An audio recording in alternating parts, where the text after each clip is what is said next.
I'm Isaac Hayes III, founder and CEO of Fanbase.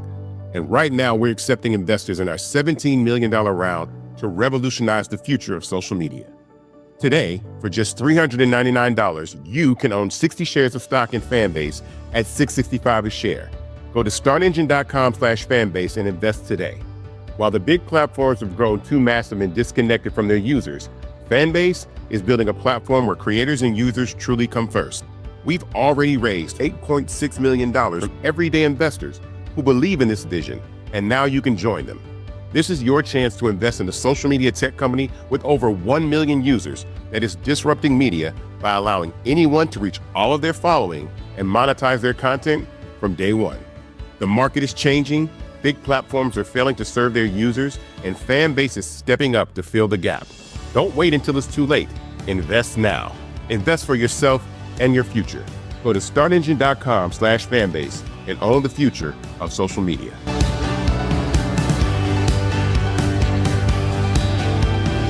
Folks, Black Star Network is here. Hold no punches. I'm real revolutionary right now. Support this man, Black Media. He makes sure that our stories are told.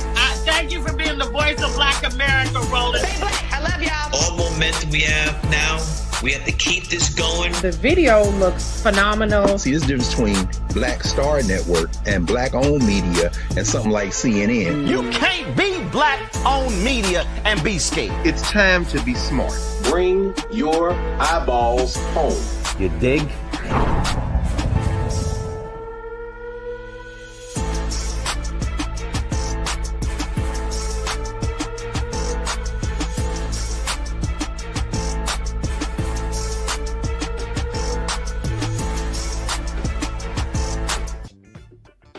Today is Wednesday, February 12th, 2025, coming up on Roland Martin Unfiltered, streaming live on the Black Star Network. Oh, it got heated on Capitol Hill for the first hearing of co-president Elon Musk's DOGE government office, which actually the department doesn't even really exist. We'll show you what took place, and man, Congresswoman Jasmine Crockett was kicking that butt.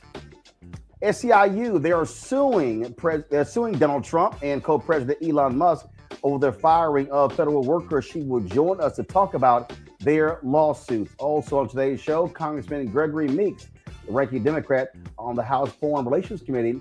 We will talk about Ukraine, talk about Putin, and talk about how MAGA really is destroying America.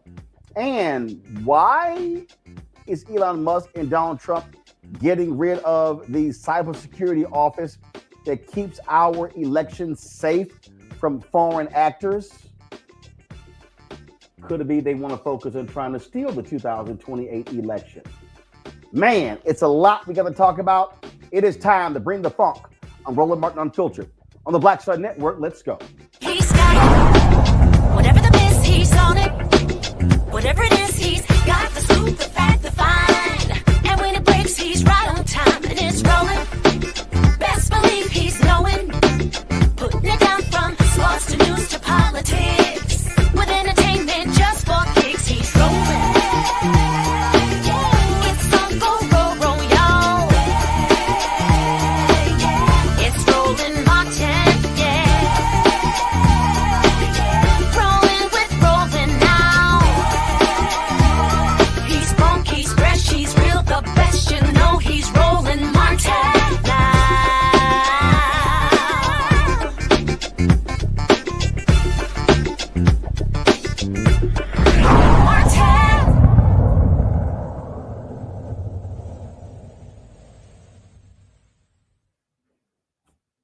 Folks, for 2 hours today in the House, a subcommittee on oversight really went at it when it came to the actions of Donald Trump, the twice impeached, criminally convicted felon con man, and his co-president Elon Musk, talking about their actions regarding this fake Department of Government Efficiency that doesn't actually exist.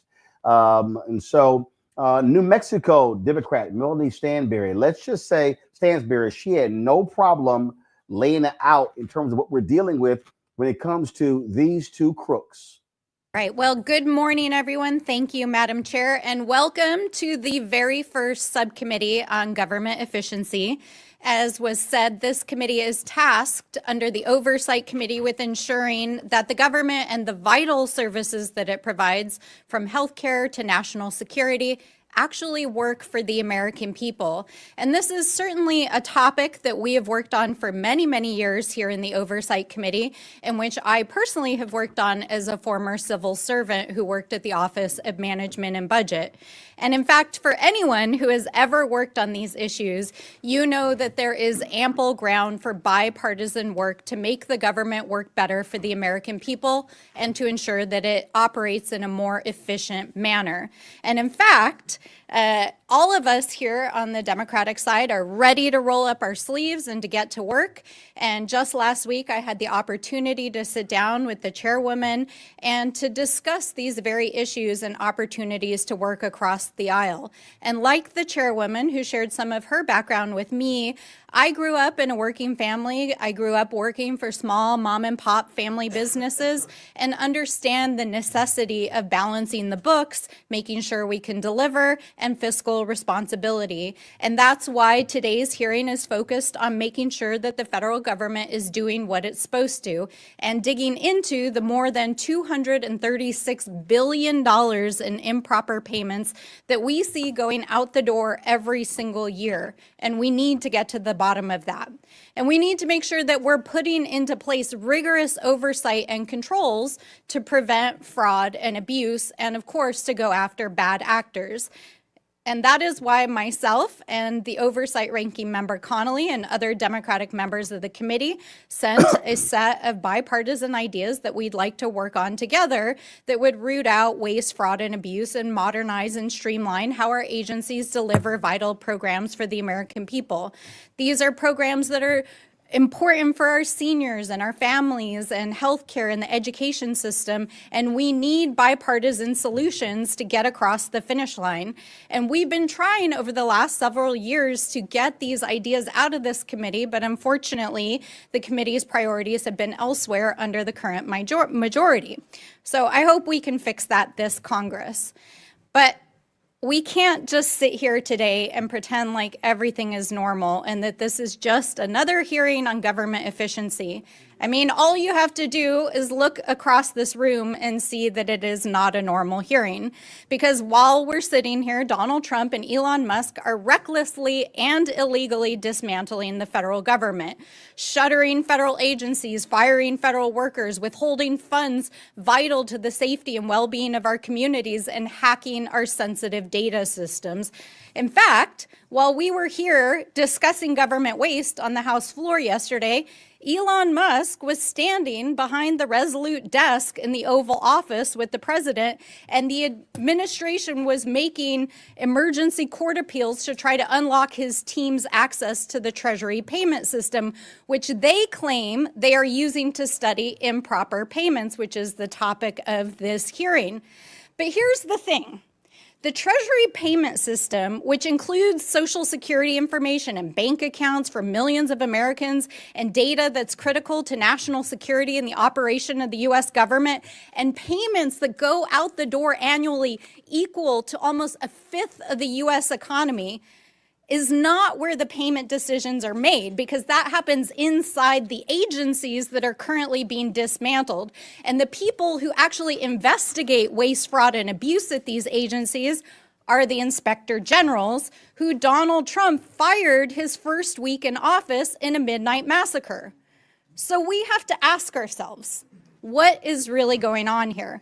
Why did Republicans block Elon Musk from appearing before this very committee last week? Why is the administration so eager to allow Elon Musk and his hackers to have access to proprietary and private information in the Treasury payment systems? Why are our colleagues across the aisle shielding them as they are clearly breaking the law? And why is the vice president trying to rewrite the U.S. Constitution by tweet and undermine the judiciary? So obviously, we're in the Oversight Committee and we have a lot of questions, and so do the American people, especially while our colleagues across the aisle are trying to scoop up the savings from the dismantling of these agencies to pay for the largest permanent tax break in American history for billionaires and the folks that they're helping on their side of the aisle. So let me close by saying this directly to Mr. Elon Musk. We are well aware that you are eager to engage with members of Congress on social media, but we're not here to play. If you have serious desire to engage in democracy and transparency, we welcome you to the Oversight Committee. Come and testify in front of the American people under oath, because we want to know what you're up to. So if you're interested in talking to us, then please join us here in the People's House in the House of Representatives. And with that, I yield back. Well, folks, we know Congresswoman Jasmine Crockett. She is never one to be shy. And so she also laid it out and made it plain as best as she could in today's hearing.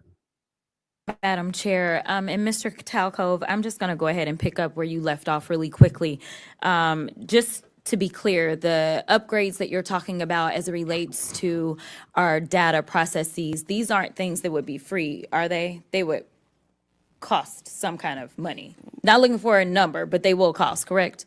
Some are free and some would cost money. Okay. All right. So I just want to leave it there because we've had a number of these hearings. So I do want to be clear, before the Trump administration came in, this committee did exist in the form of the Oversight Committee, and our task is to root out waste, fraud, and abuse. In that vein, we had a number of hearings, at least last term. I can't speak for any other term as I'm only in my sophomore term. And we dealt with improper payments. And interestingly enough, our chairwoman, who is so passionate about this today, she missed every single one of those improper payment hearings. But just to be clear, I was there. So I don't want anyone to believe that Democrats just come to work and don't plan to do work. In fact, I'm trying to figure out exactly what it is that the Republicans believe our job is, because right now they have relinquished their constitutional duties over to an unelected bureaucrat, someone who no one went out to vote for. And absolutely, he is occupying the Oval Office, as we saw yesterday. And that is a first for me, to see someone occupying the Oval Office who's never actually been elected to the Oval Office and actually answering more questions than the person that allegedly got elected. But for whatever reason, this is the first time we're having a DOGE subcommittee hearing, and that guy's not here. Instead, we have y'all. So I do want to thank you for coming. But I will say this. It's also interesting to me that in the first few days of DOGE existing, we know that they are trying to get rid of the Department of Education, USAID, Consumer Financial Protection Bureau. They're laying off FAA workers. They are going after the FDA, the CDC, the HHS, the FBI agents, and they're talking about getting rid of FEMA. And they brought y'all in. And I am going to say that I actually was shocked that there was only one person that seemed like he was an overt Trumper as you laid out your opening remarks, because I anticipated that at least one of y'all would say, yes, what Elon is doing is exactly what we would prescribe. But instead, I will applaud you because you actually were focused. You talked about what the American people are looking for us to do. We've actually consistently on this side of the aisle promoted this idea of making investments into technology so that we can do things such as, say, look at the Department of Defense. The Department of Defense that takes up approximately 50% of our discretionary income, or our discretionary spending. Approximately 50% goes to Department of Defense. Department of Defense has not been able to pass an audit in the last 6 audits, and we're not talking about pennies. I understand that we want everything to be perfect, and if we could get all waste, fraud, and abuse out, that would be fantastic. But let me talk about the big numbers. The big numbers are on that side. When we look at, say, our entire workforce, our federal workforce, as we're trying to somehow fire all of them, they don't even make up a total of 5%. It's even less than that when we look at our budget. But let's talk about defense. That just happens to be the same side of the ledger that Mr. Musk gets the vast majority of his money from. In fact, at the same time that they were unlawfully, and we will stay in court, because on this side, we believe in law and order. We believe in, a number of us are actually lawyers, but nevertheless, we understand the Constitution. We believe in that as well. And so there's things such as, impoundment, right? Because as Mr. Whitson said, he said, we need to return the power of the purse to Congress. It never left. According to the Constitution, that's where it's at. Now, I know that people are confused right now because for whatever reason, we had a guy that went in, and you talk about people invading our data. Listen, people said that they were upset about TikTok, but I'm upset about the guy that runs Twitter, who for sure is doing nefarious things, because I don't understand, if you are trying to conduct audits and figure out where the waste, fraud, and abuse is, I don't know why you would go to some tech guy. In fact, it was only techies that were sitting there at inauguration. We didn't have auditors. I would welcome auditors to come in and do forensic audits. In fact, he sat there in the Oval Office yesterday and he admitted that he was lying, and he was using his propaganda machine to do it when he said that we sent millions of dollars to Gaza for condoms. That was a lie. So let me tell you something. The gentlelady's time has expired. It's time for the us gentlelady's to do our time has jobs expired. and rein in this rogue actor known The as gentlelady's Elon time Musk. has expired.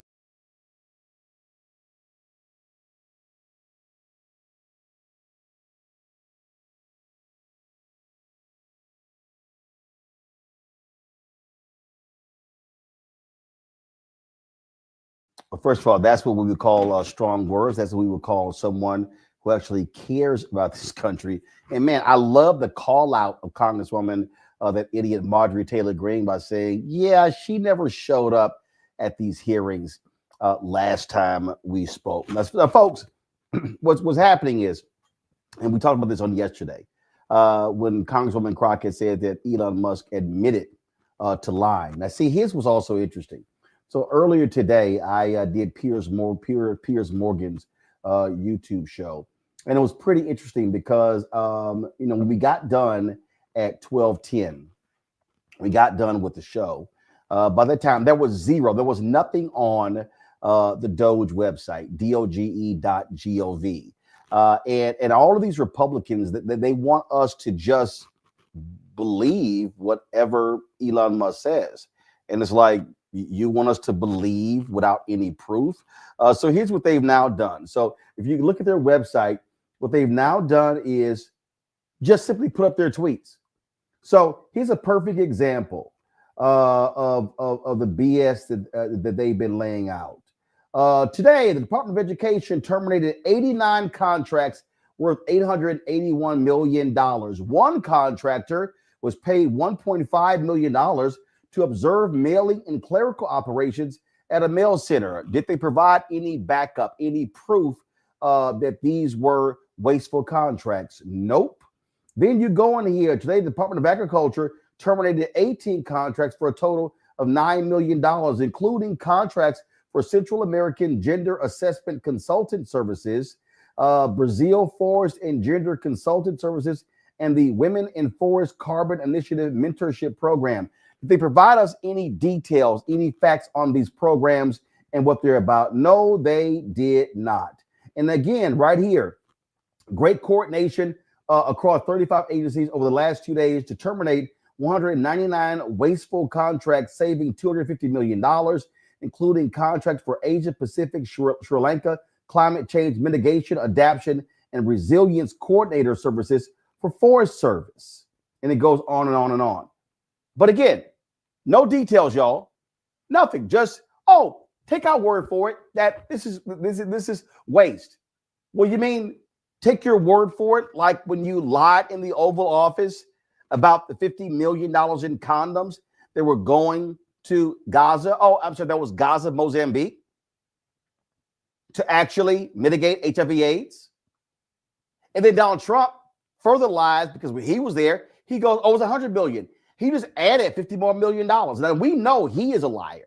We know he is a well-known liar, somebody who lies about lies. And this is what is actually happening here. To the Congresswoman Crockett's point, Elon Musk and his team, they are not forensic auditors. They're not. They're just whacking stuff left and right. And so I've made this perfectly clear. And to understand, y'all, these are the impacts. To understand the impacts of these cuts, I'm going to pull this story here up so you can understand. I saw this morning. And this, the story is first USAID death as freeze sees oxygen supplies cut. Okay. This is a story right here. I'm going to pull up Newsweek. This is the story right here. It says a 71, this is according to the Telegraph. You know what? Let me just do this here. I prefer to actually go to the actual source. So the folks at the Telegraph, this is their story. U.S. aid freeze claims first victims as oxygen supplies cut off. What the story says here is that a 71-year-old woman in Myanmar, a refugee from Myanmar, living in a displacement camp in Thailand, she died 4 days ago after she was discharged from a USAID-funded healthcare facility operated by the International Rescue Committee. She is thought to be one of the first people to have died as a direct result of Washington's decision to freeze all funding for aid projects for 90 days. This woman here was sent to the hospital in the last 3 years because she was dependent upon a supply of oxygen. The story says right here, the organization operates clinics that cater to roughly 80,000 people in 9 refugee camps close to the Myanmar border. That woman is now dead. She is dead.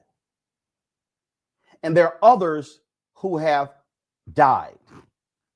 Now, I know we have arrogant Americans who go, well, not our problem. But the fact of the matter is, there are people around the world, more who are going to die. Trump wants to cut off support for PEPFAR. We told you, the head of the United Nations AIDS Agency says that happens, upwards of 7 million people will die over the next decade of HIV/AIDS.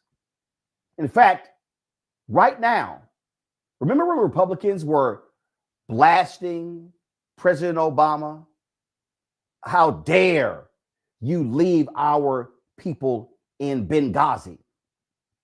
How they slammed President with President Biden with the troop withdrawal in Afghanistan. How dare you leave people who have been helping the United States? Well, right now,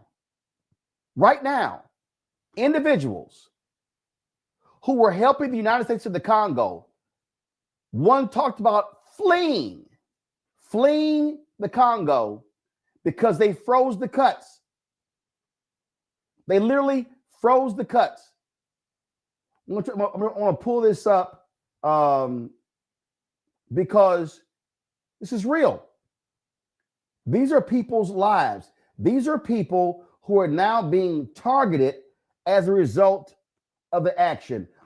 Look at this tweet. USAID employee outlines their escape with their family from Congo as Trump admin dismantles USAID structure in DC. The chaos of the Trump administration's haphazard and extra constitutional shutdown of USAID has caused my family and me immense emotional distress by contributing to the already intense sense of panic and uncertainty of the riots in Kinshasa. My family has left behind our home and all of our belongings as a result of our service to the United States of America overseas, and we have been harassed through a combination of malignant, violent rhetoric and threats of financial ruin from the officials affecting this shutdown. Trump administration officials have cut off my agency's capacity to pay me what I am owed. I have undertaken significant cost and liabilities in good faith reliance on the government's obligations to my family and me for my service. These obligations, including cost of living allowance, special evacuation allowance, meals and incidental expenses, and hotel costs, have not yet been paid or reimbursed, and it is unclear at the time of writing whether they will ever be paid. Despite my need to make long-term financial and other commitments regarding my life and lifestyle, the agency that employs me makes unexplained short-term threats to my employment with no indication of any plan for what I can expect in the coming days, let alone in the coming months. These are people who have been working on the behalf of this country. And this administration has screwed them. This administration has let them hang out to dry. This administration, by their shameful, callous actions and disregard for the lives of individuals who are helping this country, they're doing all of this in order to find $2 trillion in cuts to give billionaires tax breaks. My panel, Rebecca Carruthers, Vice President for the Fair Election Center, joins us from Washington, D.C. Daniel Blackman, former Biden appointee and founder of Renaissance 94, joining us from Atlanta. I want to start with you, Rebecca. I have continuously said, again, I want to be clear because we're going to talk to April Verrett in a second. This is not about dismissing federal workers. But I do believe the mistake that Democrats are making is that they're not taking these types of stories and putting a face on it and driving that home, saying, here are the effects of these cuts. And then the next piece is there are federal workers who are responsible for these jobs. Because like it or not, and again, the narrative is always important. People, Democrats and Republicans, complain about government workers. Democrats should be saying, talk about these stories. They should be hammering the story of that 71-year-old woman dying. They should be challenging these conservative evangelicals. How dare you call yourself pro-life and you silently say nothing while people die because of their actions? That, to me, I just believe is how they should be operating. You know, what's unfortunate is right now the Democratic Party is supposed to be the opposition party to what's happening out of this administration. One thing that we do know that we've seen in the last few years is that the Democratic Party has not been effective in messaging. To your point, yes, evangelicals, Christian nationalists, people who claim to support pro-life, they should care about this because there are real people dying around the world as a result of the current administration's actions on freezing funding around the world. I'm sure tomorrow night when Dr. Nola Haynes is on, she's also going to make the connection between giving aid and national national security with our foreign policy. We give aid in part to secure our country. It's part of our diplomatic efforts in many regions across the world. We don't just show up with military, but we show up with aid as well, the carrot and the stick. And so what's unfortunate and what should be scary for many Americans is that America is now in a more vulnerable position because of the aid being frozen. You know, Daniel, one of the things that these people don't understand, a lot of these, and again, MAGA nut cases, but also even Democrats and independents, that we're operating in other countries so we don't have to send in troops. We have relationships with allies for a reason. They're called allies. And these idiots, well, I don't care. You know, we shouldn't be spending money on any of these people. That's not we are a global power. You cannot become an isolationist when you're living in a global economy. Yeah, key word, Roland. When you talk about being an isolationist and when you talk about American exceptionalism and us being the envy of the world in all these areas, I mean, you might as well rewrite American history now because we no longer are that to individuals. When you look at the fact that in the previous Trump administration, we saw a global pandemic. What happens when countries like Africa continue to suffer, where HIV I'm sorry. Countries in Africa. Countries in Africa. It's all good. Thank you for that, brother. But when countries throughout Africa, where individuals are reliant on aid with USAID for treatment for illnesses and diseases, look, Georgia just lost one of our, best, in my opinion, presidents in Jimmy Carter, who till his death fought for vaccines and to fight malaria and HIV throughout the continent. And I think it's important to understand that. I think what's also important equally is for many people to understand that with USAID, Ms. Carruthers just made a phenomenal point about national security. Look, if you look at the Democratic Republic of Congo right now, Mr. Musk and Tesla and Apple and many U.S. corporations are relying on cobalt, which is being mined at the expense of the lives of many Africans, specifically in the Congo. When aid ceases to go to those areas, we're going to see not only a disruption in trade and a disruption in economic productivity, but in the lives of individuals. And to your point earlier, Roland, I'll end my comment here. You mentioned all these, Christian groups and all these faith-based organizations that do missions all over the world. These organizations that are pro-life are going to watch not just one 70-year-old woman who I'm sure meant a lot to so many people. When we start seeing this happening in the tens and thousands and hundreds of thousands per day, this world is going to not only wake up, but I think there's going to be a tremendous backlash, not only on the president of the United States, but on the United States of America as a whole. I want to bring in April Verrett. April is the president of the Service Employees International Union. They represent a number of federal workers. They are suing the Trump administration for a lot of these, what they consider to be unlawful firings. Is April there? All right, April, glad to have you here. April, the point I was just making there, and again, I understand narrative, I understand all of these different things in terms of how things are shaped.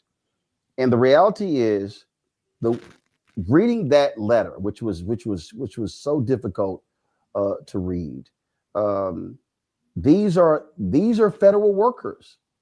When we talk about federal workers, we're not just, first of all, they're federal workers. And then there are programs that are operated by federal agencies that works with NGOs all across the world, non-government organizations. These organizations, refugee camps. I remember, when Elon Musk, when they first started cutting off aid in I forgot, I think it was in Syria or another country, we were paying the guards for the folks who were protecting the prison. The guards walked off their job. Mm-hmm. So when Elon Musk makes these stupid decisions and Trump lets him, they're making the decision and having no concept, no thought of the impact of the decision. And in fact, the letter I was just reading, the guy said in February, many of these people signed leases on places to live, put their kids in school. Boom, February 7th hits, up, you got no job, you got no money. People are like, what's going on? There's a real cost here that is not just disruptive to the federal worker in the office, it's disruptive to the federal workers' families in America. Kids who are in college, kids who are in school, folks have mortgages, folks need to be able to eat. This is real. It is absolutely real. It's realer than real. And for many, it's going to get real soon when these impacts of what's happening in DC is felt all around the country. And it's not just real for the lives of federal workers and their families, but it's real for the lives of veterans in Sioux City, Iowa, or other places all across the country that depend on VA services that are going to be impacted. It's going to be real for the Social Security recipients who have longer wait times on hold when they're looking for their check, right? And it's going to be real for entire communities, particularly Black communities that have a middle class in this country because of public sector jobs, right? When private sector companies wouldn't hire us and pay us what we worth, we were able to build a middle class in the federal sector and in city and state jobs. And so we have entire communities, right, that depend on these jobs as economic engines. But so it's not just the federal workers, but it is entire communities. It's our entire country that really will feel the impact of these cuts. And I just want to also say this. One of the lawsuits we filed was against DOGE's attempt to get information in the Department of Labor. The Department of Labor is today, or should be, investigating Tesla for countless of numbers of abuses to workers. And do you really think that those workers want their information, want their testimony, their confidential testimony that they risk their livelihoods to give against a company, that they want the owner of that company to have access to that data? Right? Like this is real, and it's so layered, and we really have to unpack this and look at it for what it is. Well, in fact, I'm going to pull this up in a second to the point that you just made there, April. There are a number of federal agencies that have been investigating Elon Musk and his companies. This here was a graphic that Senator Cory Booker shared a little bit earlier on Twitter. And here's the graphic. Musk businesses benefit under Trump shakeup. Mm-hmm. And it shows you on the left side, federal investigations, and it shows you on the right side, regulatory battles. For the folks who are listening, who can't see this graphic, these are the various federal agencies that have investigations into Elon Musk companies. The Department of Transportation, the Department of the Interior, the Department of Justice, USDA, Agriculture, National Labor Relations Board, the Equal Employment Opportunity Commission, the Consumer Financial Protection Bureau, Security and Exchanges Commission, the Defense Department, the Federal Elections Commission, and the Office of Government Ethics. Now, he put out a second graphic here that, give me a second, I want to pull up here, that lays out, again, how people don't understand the correlation. Here it is. President Trump fired 3 executives, effectively paralyzing the National Labor Relations Board, which is a watchdog for workers. SpaceX, Tesla owns companies. He is actually right now with Jeff Bezos trying to sue the National Labor Relations Board. They want the Supreme Court to actually declare them to be illegal. So what you have is you have an individual who is getting billions of dollars in federal government, who's going through the data, the personal information. They're canceling investigations, firing workers who are investigating him. Oh, and he's getting new government contracts. Talk about a massive, massive conflict of interest. And Roland, follow the money. Yep. This is a grab about power, and it is about money. We are now looking at a cadre of oligarchs who are taking our democracy and the systems and the protocols that have been put in place so that this can remain a country with a government that operates for the people. And it's looking like an oligarchy where those with a lot of power and a lot of money control everything.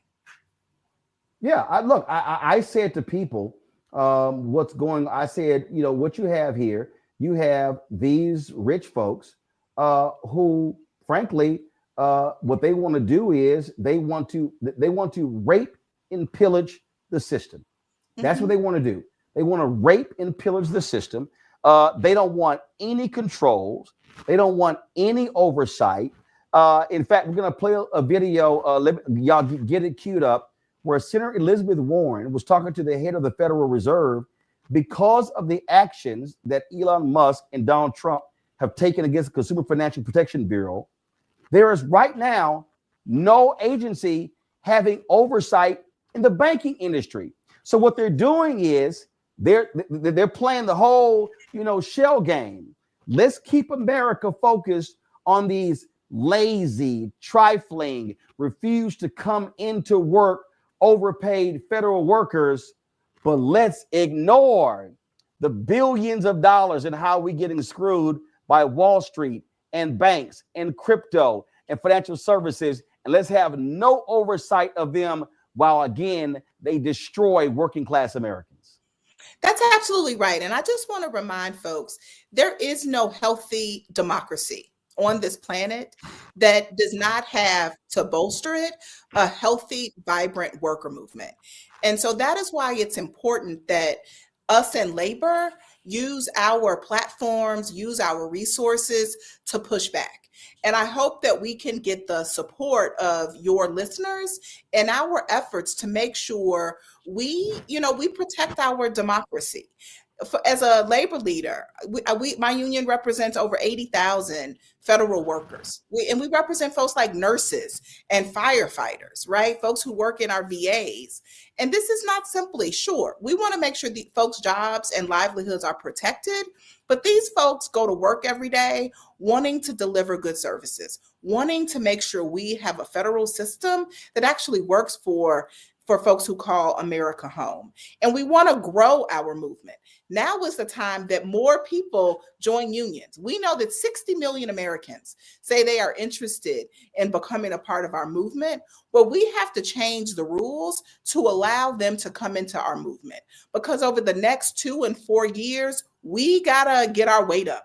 We got to prepare to go into the 26th cycle and into the 28th cycle, ready and prepared to do what we got to do to save our country. Here's a perfect example when you talk about those workers, and my panels, because they have questions next for you. Here's a perfect example. Congresswoman Summer Lee sent this out. And this was a tweet she sent out a couple days ago. She says, FQ8Cs, like the one in Squirrel Hill, are lifelines for over 56,000 folks in Pennsylvania 12, yet they've been left in limbo by the Trump-Musk funding freeze. It's the patients, our neighbors, families, and friends being failed by an administration that's just as cruel as it is competent. What those are federal health centers. Mm-hmm. So when you talk about those workers, these are federal health centers. These are people who are trying to deliver health care to low-income folks, rural folks as well. We're seeing rural health centers that are being impacted. And so whenever these people talk about, federal workers, the big bad federal bureaucracy in Washington, D.C., they don't realize that you actually have federal workers who are doing the work in all 50 states in this country in some way or another, depending upon the agency. Yeah. Federal health centers, that I want to remind folks, are fully, if not all, are almost fully funded by Medicaid, right? A program that covers 80 million lives. Half of that 80 million is children. And they actually have on the chopping block to cut Medicaid, right? So we are just seeing the tip of the iceberg, where they have us caught up in their chaos, and it's something new every day. But we can never lose track that this is a strategic plan. They gave it to us in Project 2025, and they know exactly what they're doing. And I'm proud to say we had over 300 of our members in Washington, D.C. lobbying Republican members of Congress, right, about Medicaid cuts, because we cannot allow the health care that we have fought too long for be cut. Absolutely. April, I certainly appreciate it. Keep up the fight. And again, I want people who are watching and listening. We're talking about people who, if they're public servants, federal workers are public servants. They have families. They have kids in school. They have husbands. They have wives. They have partners. And so when you talk about the actions that they're taking, you literally are disrupting not just 2 million federal workers. You're disrupting millions more people. Indeed. Thank you so much, Roland. It was Appreciate great to it. Thanks a lot. Folks, quickly, let's go to Congressman Gregory Meeks of New York, the ranking member on the House Foreign Relations Committee. Congressman Gregory Meeks, is always glad to have you here. Republicans today announced they want to make some $800 billion in cuts to Medicaid. They want to cut SNAP benefits by 20%. This was a chart that was put out earlier by the folks with blackdemographics.com. And it shows right here that there are 6.8 million white households that get SNAP benefits, 4.1 million black, 3.7 million Hispanic, 661,000 Asian, 242,000 Native American. And so I know people have this idea of when it comes to SNAP or food stamps, oh, black people. No. The majority of people who get SNAP benefits are white people, a lot of broke rural white people. And so a lot of them voted for Trump. And they better wake the hell up because they are going to be targeted. You're absolutely right. They voted against their own self-interest. Clearly, this guy who's the president of the United States has interest only for the oligarchs. We saw who they were at the inauguration. That's everything is focused on them and getting them a huge tax cut at the expense of those who need health care, those who need food, those who need help. That's what's happening here. And look, the thing is, he told you what he was going to do. That was Project 2025.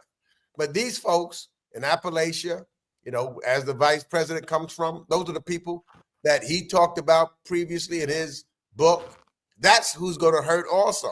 Ohio, South Carolina, Arkansas, Mississippi, Alabama, Texas, all those red states. Y'all, especially places where more than 50% of them, their money comes from the federal government. Absolutely. As well as you can see, and what they want to do is to take the money and give it all to Elon Musk and them, because they are talking about large government contracts. You talk about, you know, waste that they're getting. You know, we just looked at it, you know, because I deal with USAID and foreign policy and things of that nature, and you could take all of what they claim to be fraud and abuse, and it doesn't even come close to the amount of money that Elon Musk is getting for contracts from the federal government. Doesn't even come close. Well, and let me be perfectly clear. I have no problem. I have no problem whatsoever with government waste being cut. What we do know is that the government agency that has the most waste, that has failed 7 consecutive audits, is the Department of Defense, where we are approaching spending close to $1 trillion. So it's interesting. If you want to cut waste, why not start with the biggest department that gets the biggest budget that has the most waste? Look, absolutely. But the first thing you do when you don't really want to do the right thing and you want to hide what you're trying to do, and it's the first thing that Donald Trump did, is what? Get rid of all the inspector generals so that you're not looking at them. You're not watching what they are doing. So anybody that was in place to be and hold accountable for transparency, the first ones he got rid of were all of the inspector generals. There is something. And then you look at the character of the man who's the president. Look at his businesses.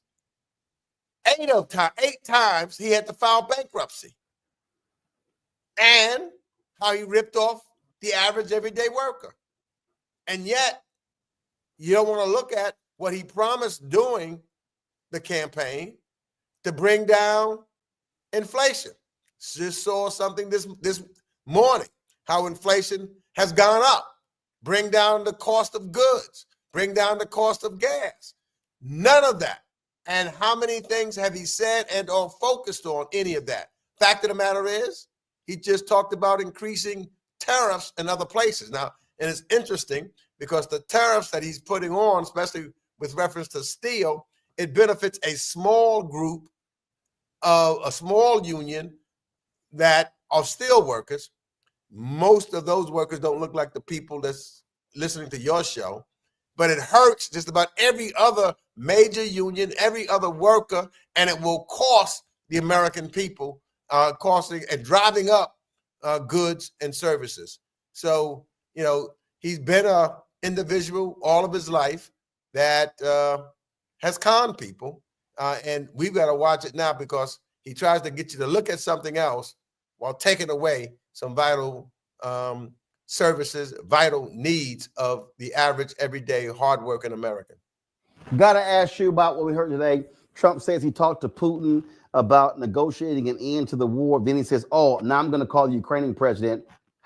How do you not have the Ukrainian president on the line? And then the grossly unqualified defense secretary, Pete Hegseth, just gives it away, saying, yeah, we're not going to go back to the pre-war lines. And also Ukraine can't come into NATO. I mean, my God, you give all that away before you even negotiate? Yeah, look, we knew going in and from the last administration that him and Putin are boys. And he's going to try to give Putin whatever he wants.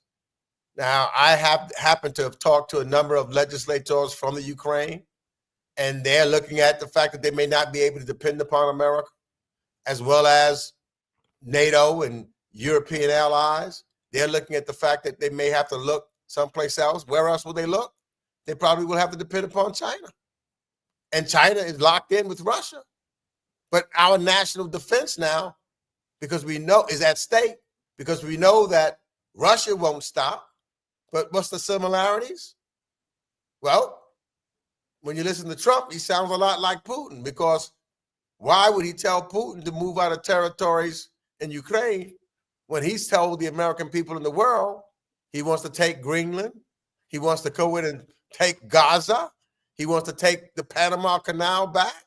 You know, so he is moving forward in a similar pattern, or wants to move forward in a similar pattern that Vladimir Putin has done with his aggression in Ukraine, in Georgia, and he won't stop there.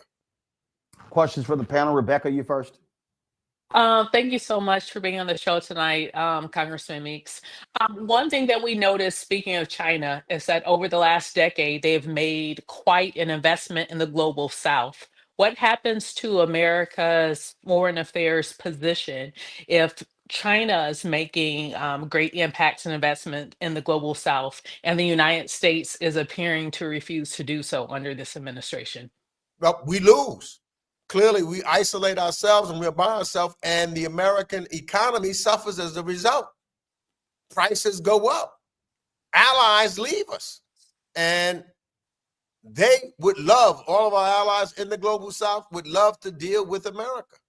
But when we do what this administration wants us to do, and we're destroying our allies, and we just, in fact, making or punishing them, they have no choice but go to China.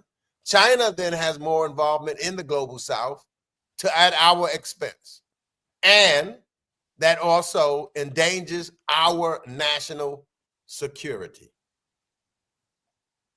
Daniel. Yeah, Representative Meeks, one of the questions that I have, I think, is really on the federal side, sir. I have a background working in the federal government. And when you look at career employees that are not only being asked to take a mandatory absence of leave, what does it mean, in your opinion, and what you are privy to, for us to have a non-functioning, fully operational federal workforce? And what could that mean ultimately for setting us back? We're talking a lot about what DOGE has been doing internally, how USAID has impacted us globally. But what does it mean internally for the functionality of our federal government and workforce? Government would fail. It would work. It's basically a shutdown. You know, we are facing in March, you know, when budget comes up, you know, where the Republicans could be shutting down the government, but they're shutting it down now. When you talk about not, you know, allowing our federal workers to continue to work and move forward, that's basically, he's shutting down agencies, shutting down USAID, shutting down CFPB, looking at shutting down education. It's a government shutdown. Nobody is able to work. So what he is doing is, in effect, shutting down the government now, and doing it in a way that is against the Constitution of the United States of America. That's right. And here's where, to me, my Republican colleagues is just have a complete dereliction of their duties and responsibilities, because we're supposed to be the checks and balance, and it's not happening. And if they want to make some of the changes that they're talking to, they have to come to Congress, because all of those things were put into law by Congress and protections therein. We don't have to. Congressman, let me also ask you this here, and that is here. And listen, Democrats have gotten lots of criticism from progressives, from Democrats, from liberals, saying there's an uneven message that's coming out, that it's incoherent. It's not consistent. One of the things that I said earlier today, and this has been one of my criticisms, is that Democrats are not leading with people who are going to be impacted. And so what's happening is, if it becomes a Washington, D.C. conversation, I believe it's a losing conversation. So you take what happened to this 71-year-old woman from Myanmar who died in Thailand in a refugee camp. This woman depended upon oxygen being supplied by a organization that got money from USAID. That woman died 4 days ago. To me, that's the result of these actions.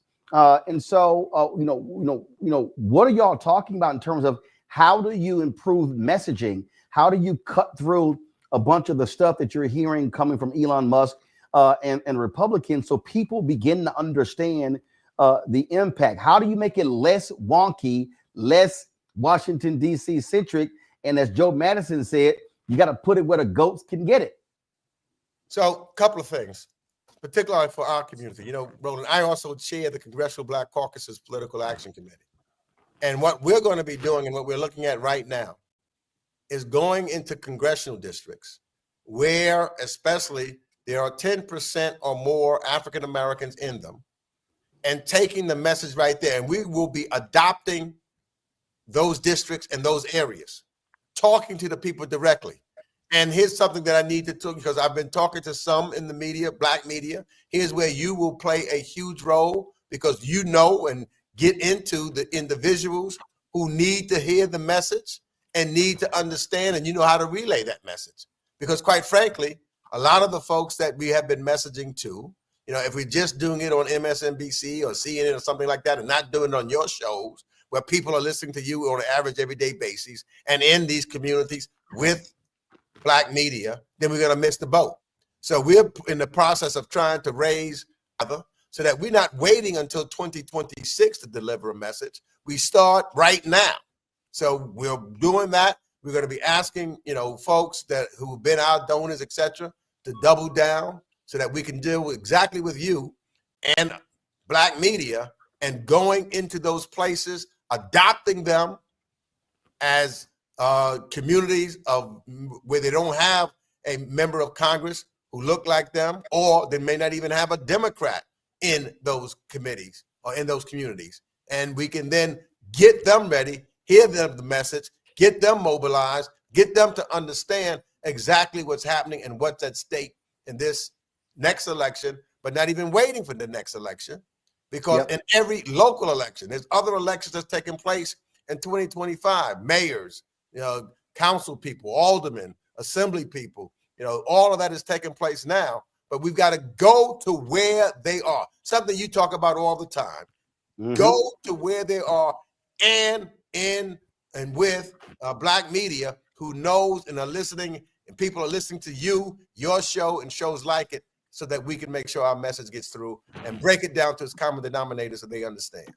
And last point before you go, also, not just go to them, but also, are y'all also considering, and I've seen this done before, literally holding hearings? I don't care if Republicans don't show up, holding hearings in cities and towns and having regular, ordinary people testify about how these cuts are hurting.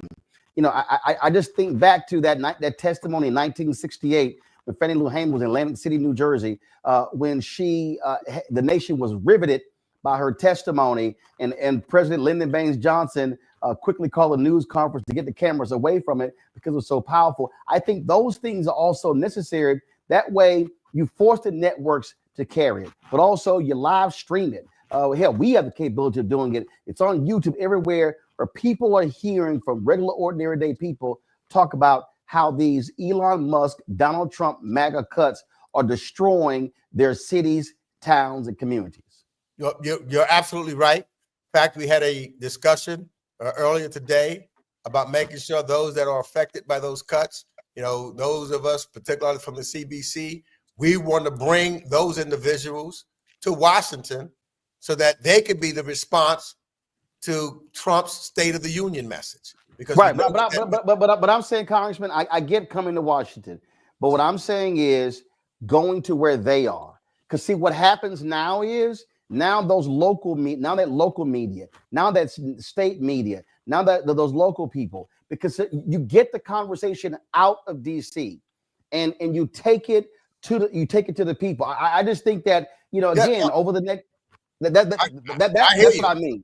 And I hear you, and that's what as far as having hearings, engage with people, listening to them because they want to be heard, and having cameras like yours there to record that. That's all part of the adopting an area in a district where we will be moving into and going into on a regular basis so that we are connected with those that are suffering in those communities. All right, Congressman Gregory Meeks, I certainly appreciate it. I would love for you to go to Iowa, Wisconsin, Indiana, and talk to those farmers and saying, so how do y'all feel about losing all that, the billions from USAID? $3.2 billion is how much they will lose. $3.2 billion. That's real money. Congressman, we appreciate it. Thanks a lot. Thank you for having me. Appreciate it, folks. I'm going to take a quick break. We come back. I'm going to talk a little bit more about the SNAP and Medicaid cuts Republicans are proposing. They want to do a $4.5 trillion tax cut. Listen to what I'm saying. They want to cut $880 billion from Medicaid. They want to cut 20% from SNAP in order to fund their $4.5 trillion tax cut. And that is not for people making less than $100,000.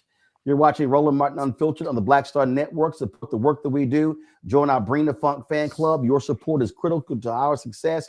You want to give via Cash App, do so via the Stripe app. The QR code is right here on the screen. If you're listening, go to blackstarnetwork.com. Send your check and money order. P.O. Box 57196, Washington, D.C. 20037 7-0196.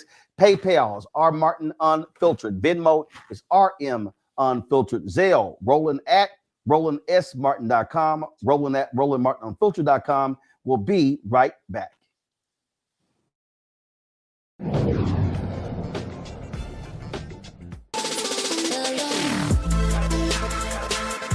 Hey y'all, welcome to The Other Side of Change, only on the Black Star Network and hosted by myself, Rhea Baker, and my good sis, Jamira Burley.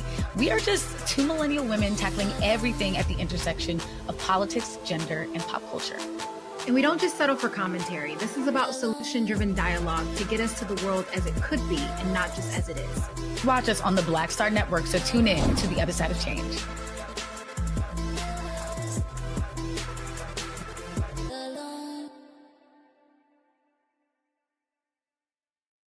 Hello, I'm Isaac Hayes III, founder and CEO of Fanbase. And right now we're accepting investors in our $17 million round to revolutionize the future of social media. Today, for just $399, you can own 60 shares of stock in Fanbase at $6.65 a share. Go to startengine.com/fanbase and invest today. While the big platforms have grown too massive and disconnected from their users, Fanbase is building a platform where creators and users truly come first. We've already raised $8.6 million from everyday investors who believe in this vision, and now you can join them. This is your chance to invest in a social media tech company with over 1 million users that is disrupting media by allowing anyone to reach all of their following and monetize their content from day one. The market is changing, big platforms are failing to serve their users, and Fanbase is stepping up to fill the gap. Don't wait until it's too late. Invest now. Invest for yourself and your future. Go to startengine.com/fanbase and own the future of social media.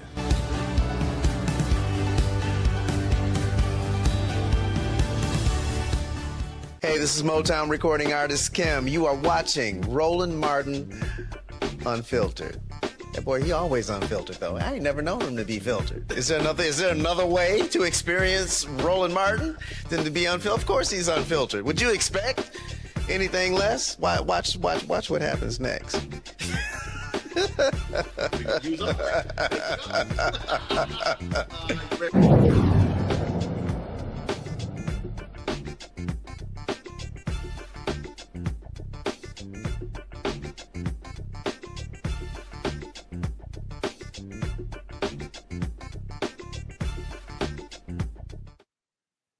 Impact on people.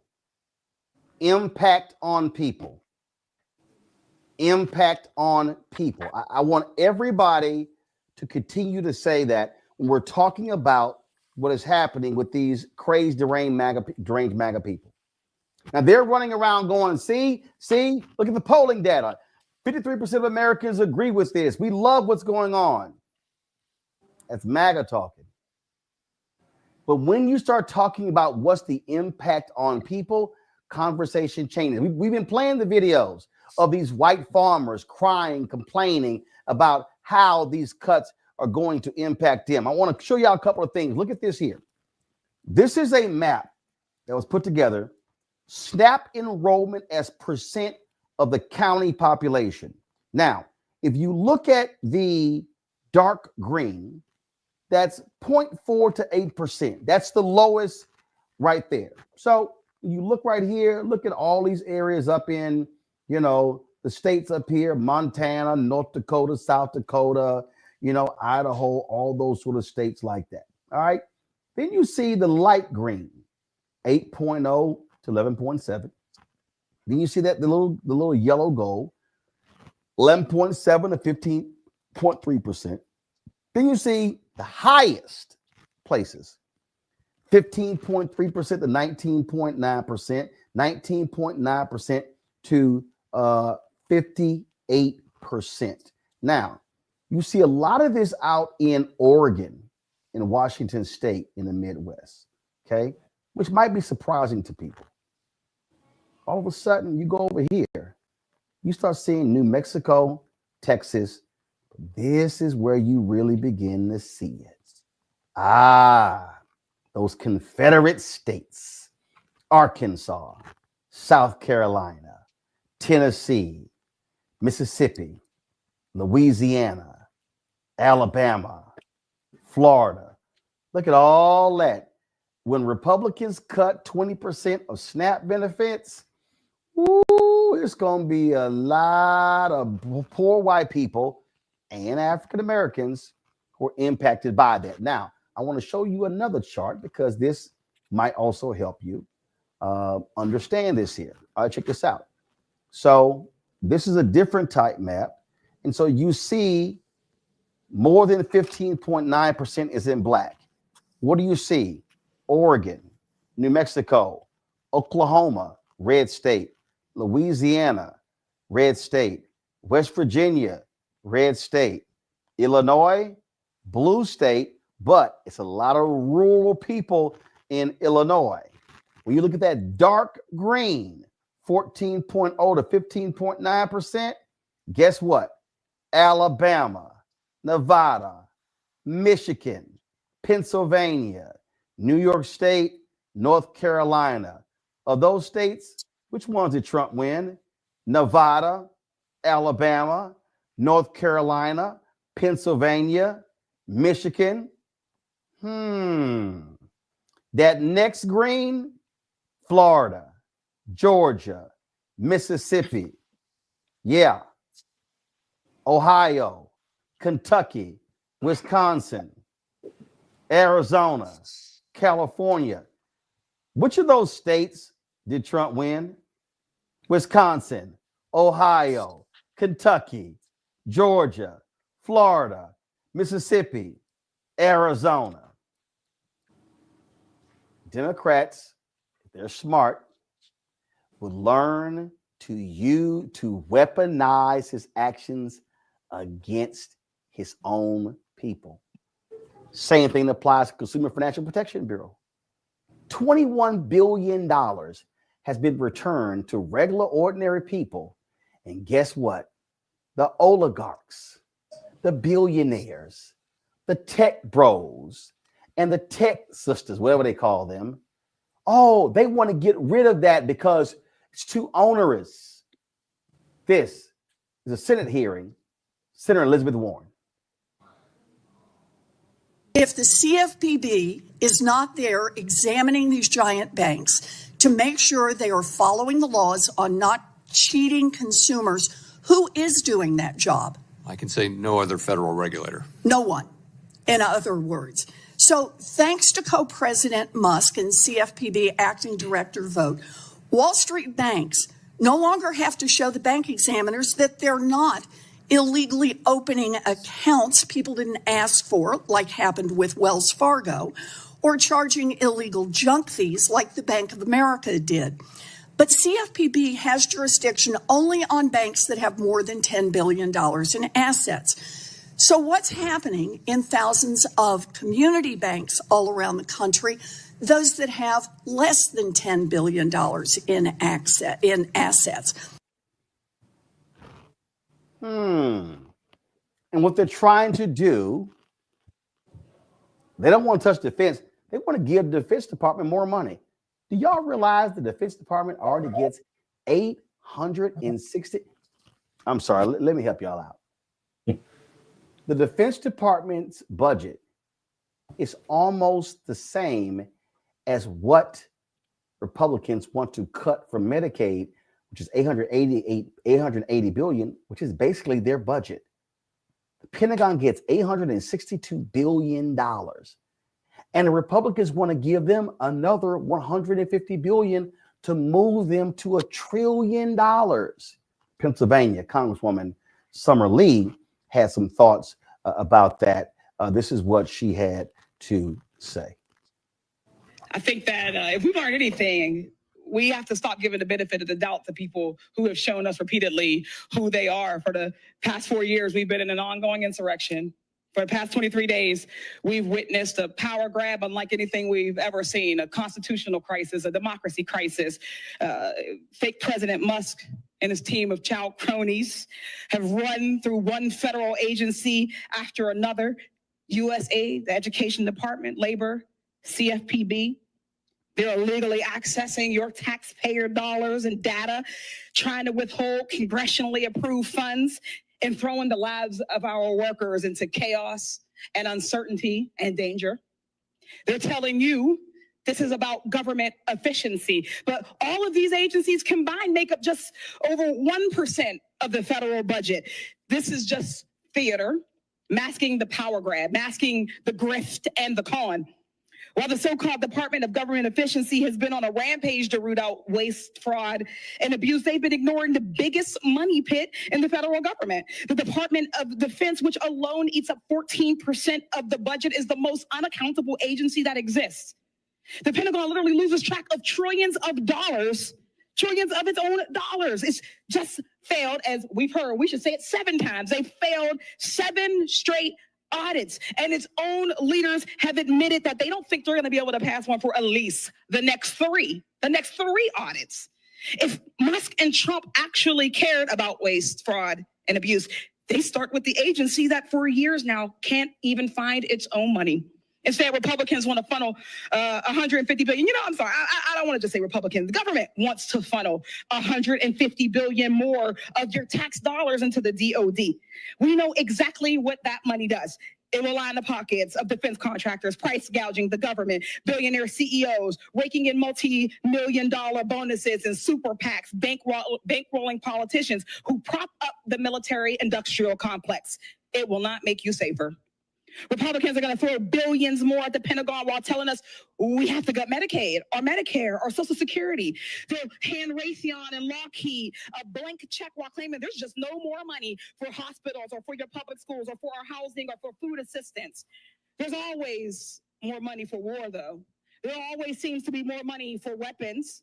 Always more money for the people who already have too much money. But when it comes to feeding kids or ensuring that our seniors have everything that they need, health care, or standing up for consumers who've been ripped off, and making sure families can afford to make their ends meet, suddenly that's excess, that's inefficiency, that's DEI. If DOGE was serious about cutting waste, they'd be on the front lines right here with us today, fighting against the billionaires who are funneling this money into the Pentagon while everyone else survives on scraps. We all want more efficient government. We all want quality health care, clean air and clean water. We want housing costs to not skyrocket. We want affordable eggs and groceries. We want safe communities. A bloated military budget gets us nowhere closer to that. Maybe DOGE should look into that, but I won't hold my breath. Well said, Daniel. But I won't hold my breath. I mean, there's nothing more to say. Look, the sister said 3 words that I think, just sum up this entire situation: waste, fraud, and abuse. And Roland, you're absolutely right. Since I've been listening to you for as long as I can remember, including more so since this administration, we've got to tell that story. We can't continuously know and understand. When you mentioned the Department of Defense, we've always known the amount that the Department of Defense have had. We've always known that they haven't passed audits. The American people need to know that. We're holding people more accountable when it comes to interest rates and purchasing their first home than we're holding an entire department that is reliant on getting more money and wasting more. You talk about this miscellaneous number of 50 million for condoms. What about the millions of dollars that the Pentagon pays for pens and for pencils and things that are not necessarily needed at that quantity? And I'm not trying to just bring up every space. What I'm saying is, if we're going to truly tell this story, we've got to go into these communities. And what's telling to me, Roland, was the chart that you just brought up. Look, I saw Georgia in that 3-4 times. And when you have an administration that today is talking about creating a panel to look at the Inflation Reduction Act, that was a bipartisan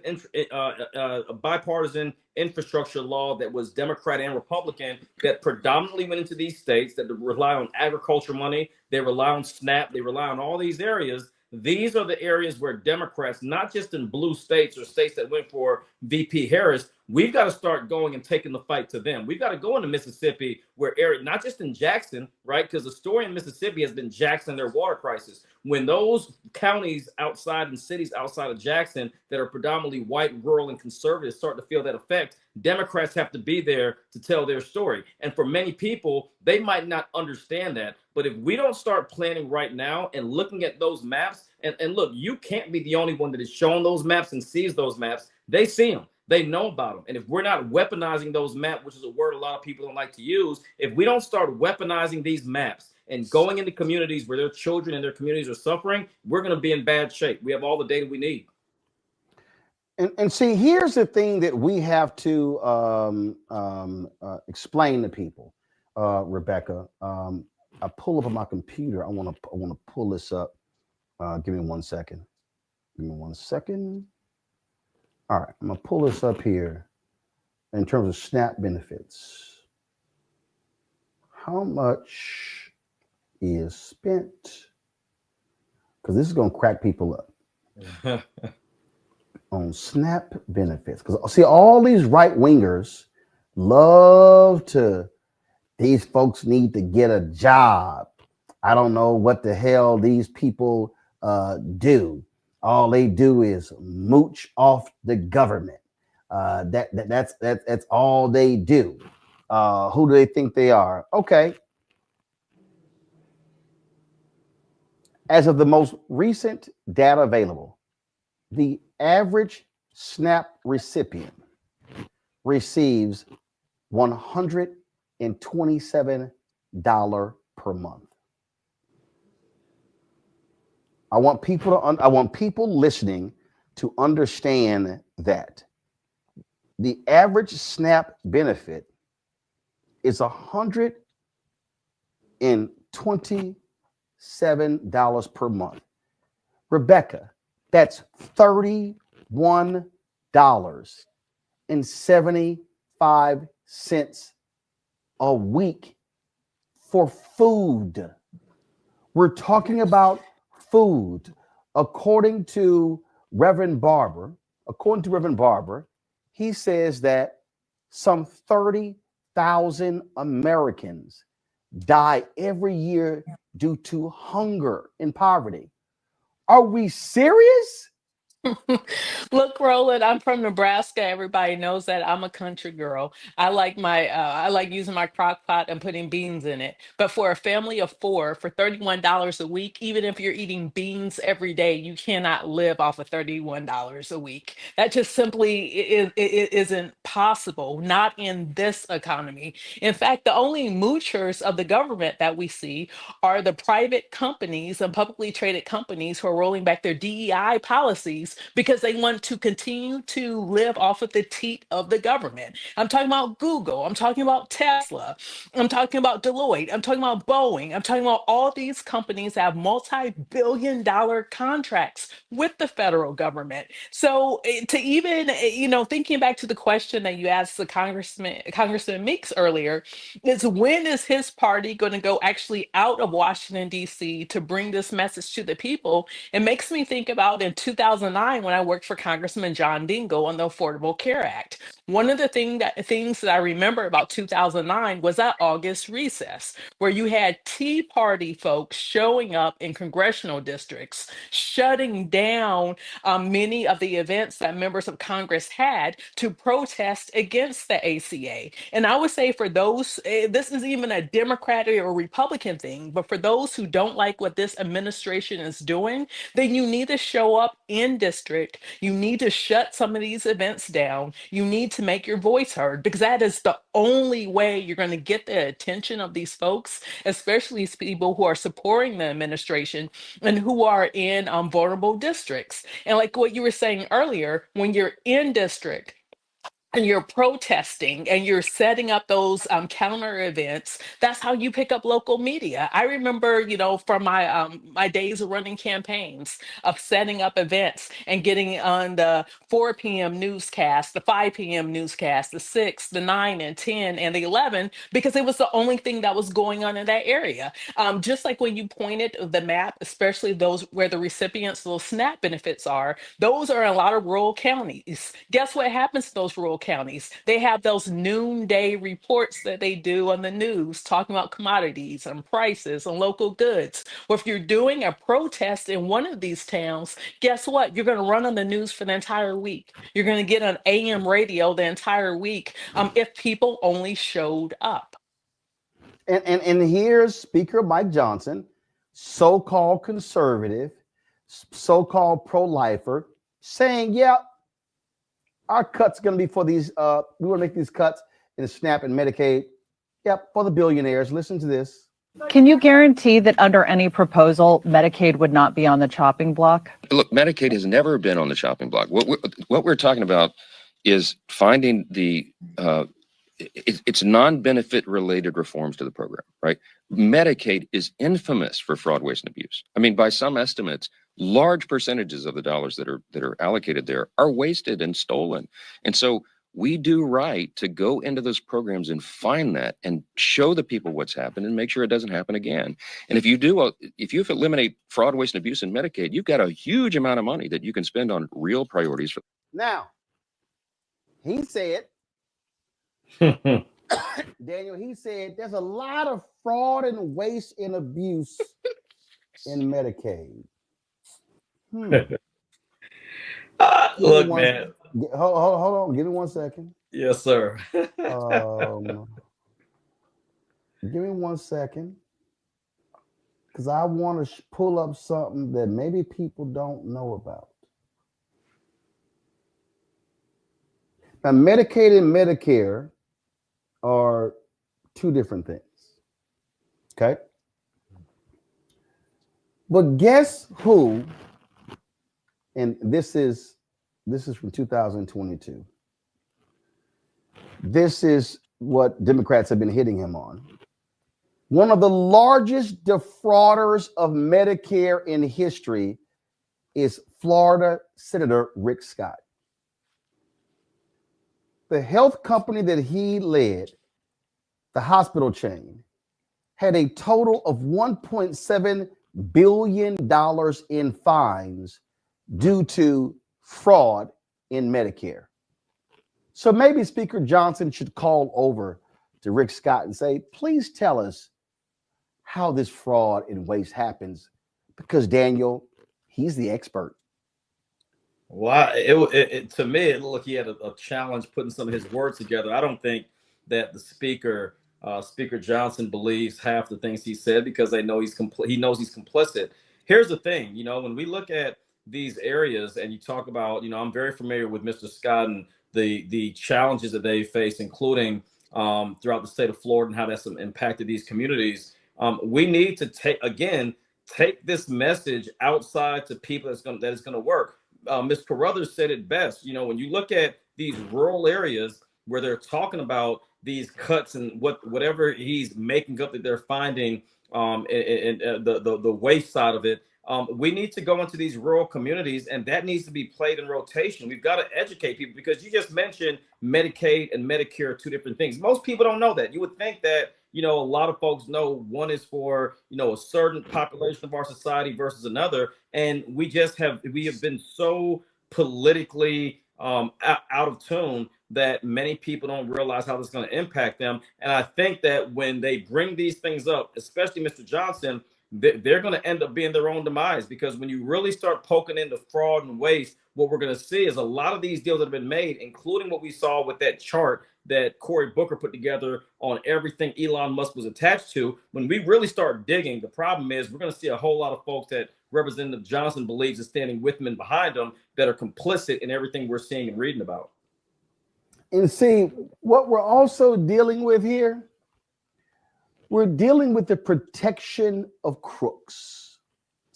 We're dealing with Donald Trump protecting crooks. Now, here's the deal. One is innocent until proven guilty, but his DOJ has ordered prosecutors to drop the corruption charges against New York's Mayor Eric Adams, who groveled and begged Trump for a pardon. He got the dropping of the charges. But today, they announced that this thug, Vince McMahon, oh my goodness, they announced that prosecutors are dropping the federal investigation into the allegations that he covered up sexual misconduct. Now, here's what's crazy. The Second U.S. Court of Appeals in New York ruled, they upheld that McMahon's former attorney improperly withheld documents from a federal grand jury. The grand jury was investigating how McMahon managed multi-million-dollar settlements with two female employees who accused him of sexual abuse. The appeals judges also indicated that the grand jury explored whether the 79-year-old broke the law by concealing those allegations. Now, here's what's crazy. A judge actually ruled that there was enough evidence to go forward to trial with this. But Rebecca, not only is Vince McMahon a supporter, his wife is Trump's pick to lead the Department of Education. So basically, if you are a rich person or you are a politician and you want to grovel towards Donald Trump, it's open season. DOJ, drop those charges. Well, so here's the thing, and this is what I need the audience to understand. There are many layers in government. So everyone has heard, just a quick civic 101, check and balances, right? The idea of check and balances was actually taken from Native Americans, and our quote unquote founders of this country decided to put that into our government. So the check and balance on the executive branch, which is Donald Trump, is the legislative branch. The legislative branch is Congress. The check and balance of Congress is enacting is the judiciary, the judicial branch, which is one reason why Trump is saying that there is no such thing as judicial review. So at the point where you're seeing on the federal government that there is not an effective check and balance on what's happening out of the executive, that's where the states step up. So when we see that Vince McMahon, federal charges might be thrown out against Vince McMahon, guess what? You could bring it up in state court. That's the reason why you have states. They serve as a check and balance against the federal government. We know in our nation's past, oftentimes states and states' rights has been used in service of anti-blackness, but in this moment, states can step up. They can fight back against this executive, because right now we're seeing that this executive is not only testing the limits of his authority, but he appears to be out of control. Daniel? Yeah. Hey, look, I'm going to go back to what you said, Roland. You mentioned the messaging. Look, for all the women that are out here that, argue, I'm not going to get into the whole ethnicity and all that. If you just want to just plain and simple, for all these women that White were women. all pro-Trump, that, were all about the economy and every other excuse that's made, what does it say when sexual predators on record that have been not only named by judge, evidence is out there, the texts are out there, you can read. Heck, Netflix has a whole documentary on it. When you look at what is going on right now, I think it is very telling for those who continue to enable this president, especially as our daughters are watching. I'll leave it right there. Yeah, but they don't care because this administration is corrupt. They're thugs. He's an insurrectionist. They don't care. This is the whole deal. MAGA doesn't give a damn about being he's been a sexual assaulter. They don't care about morals, values, principles, ethics, or integrity. They're like, hey, go right ahead. We are dealing with a lawless individual. So the party of so-called law and order, no, it's unlawful in disorder, Rebecca. And so I was giving a Black History speech last week, and in my speech, I start talking about the difference between totalitarianism and authoritarianism. And what we're seeing playing out is totalitarianism. It's usually a charismatic leader, aka a celebrity, who is now doing things, taking over government in such a way that he really should not be allowed to do.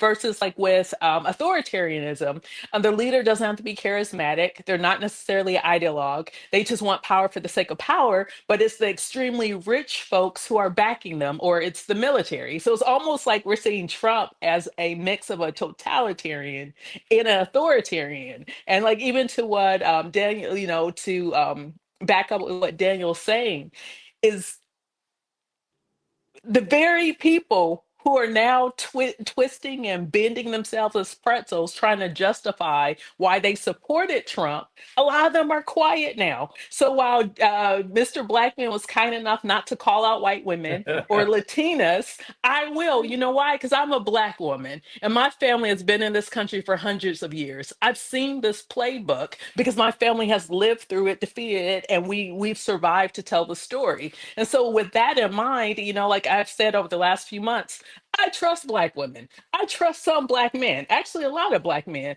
I trust them. But like some of the other people, until you're showing who you are, as far as I'm concerned, you're not like us. Because we're in a moment where we have to decide if we want democracy to move forward or not. And many of these people are saying, nope, I support white nationalism. I support totalitarianism. I support white supremacy. And that would never be congruent with me. So I'm going to do this here. We're going to take a quick break. When we come back, I want to show you how nuts these people are. So Trump's Attorney General Pam Bondi, idiot, grossly unqualified, said, we're going to sue leaders in New York State when it comes to immigration. If y'all want to hear one of the strangest, weirdest, craziest, and psychotic announcements, we'll have that next on Roland Martin Unfiltered on the Black Star Network. Support the work that we do. Join our Bring the Funk fan club. We want to give you a cash app. You can do so with the Stripe QR code. It's right there. If you're listening, go to blackstarnetwork.com to get it. You can send your check and money order to P.O. Box 57196, Washington, D.C. 2003 7-0196. PayPal, R Martin Unfiltered. Venmo, RM Unfiltered. Zelle, Roland at RolandSMartin.com. Roland at RolandMartinUnfiltered.com. We'll be right back.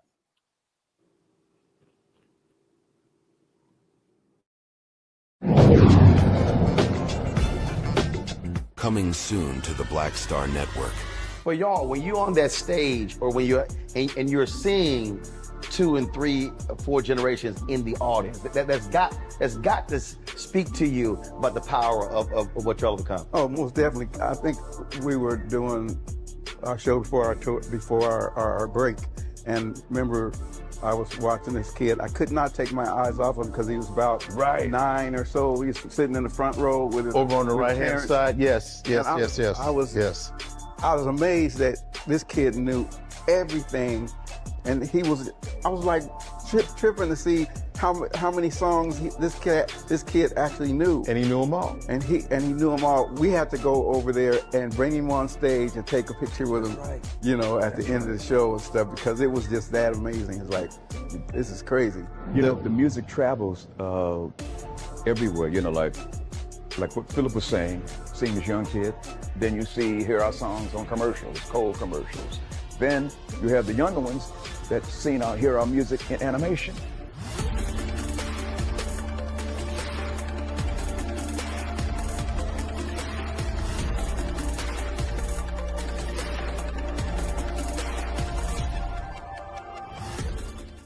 Hello, I'm Isaac Hayes III, founder and CEO of Fanbase.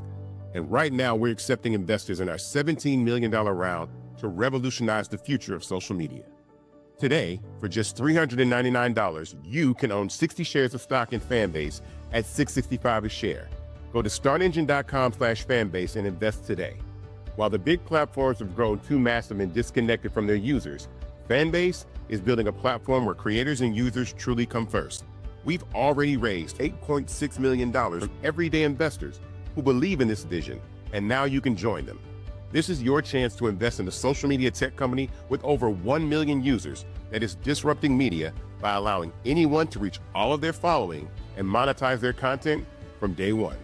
The market is changing, big platforms are failing to serve their users, and Fanbase is stepping up to fill the gap. Don't wait until it's too late. Invest now. Invest for yourself and your future. Go to startengine.com/fanbase and own the future of social media.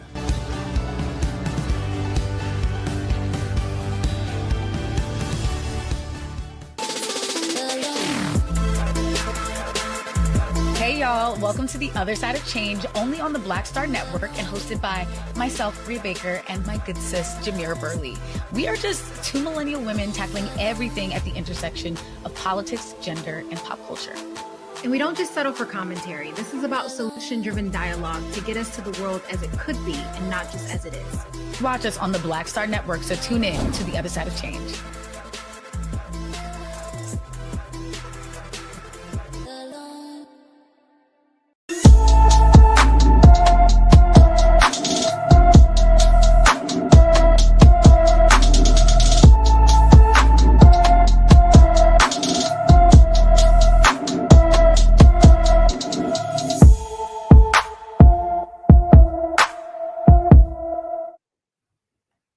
Folks, Yolanda Mitchell left her Enterprise, Alabama home on January 29th.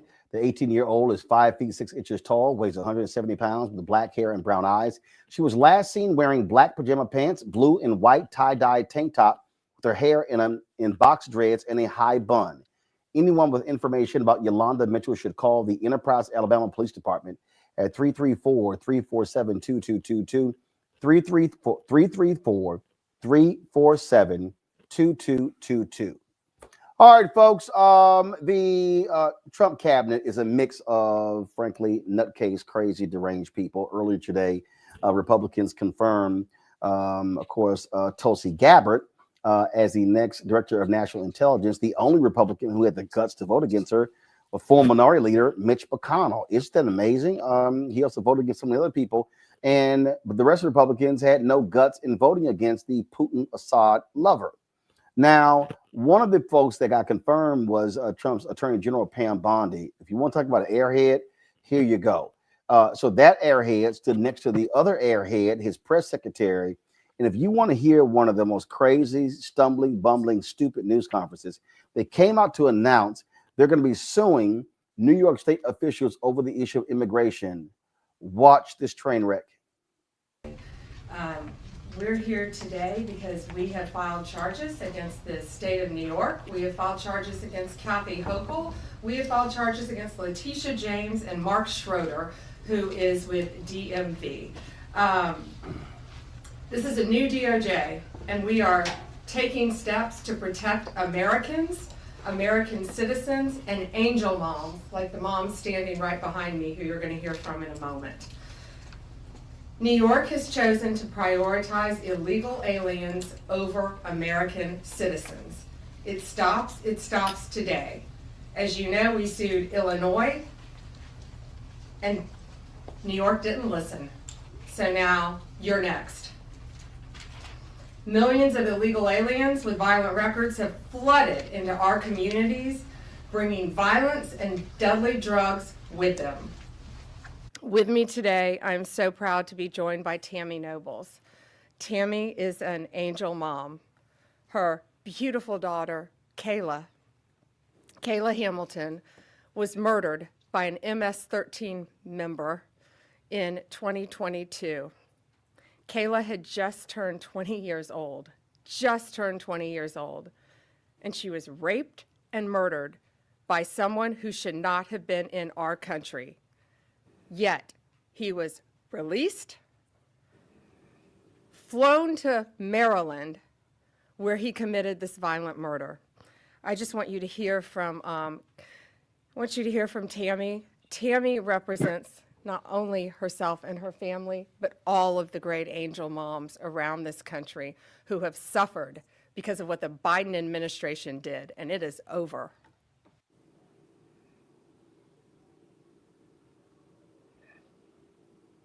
Okay, now we're confused. Y'all suing or y'all charging?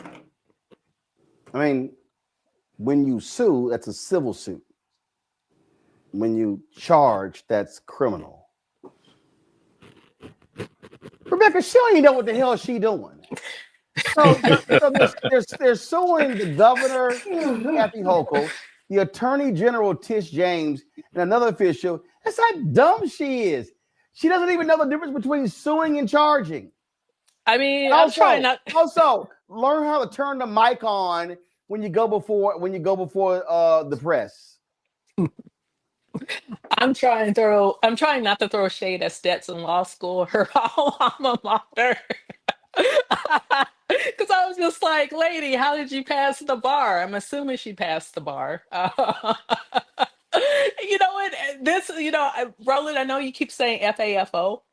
And what's interesting about the people in this new administration, a lot of them don't actually understand how the government works. So they're making all these proclamations and saying all these things and trying to sound like they're really tough and bad, but they're not. They're bad at understanding how government works, so they're going to continue to embarrass themselves. Like, this is the part where it's kind of funny and it's the sideshow, but it's the other thing that Americans need to educate themselves and understand civics, because a lot of the things that this administration is saying and threatening to do, they can't actually do. So instead, you're seeing some people capitulate in front of them and just say, oh, well, they threatened this, so we're going to go ahead and comply.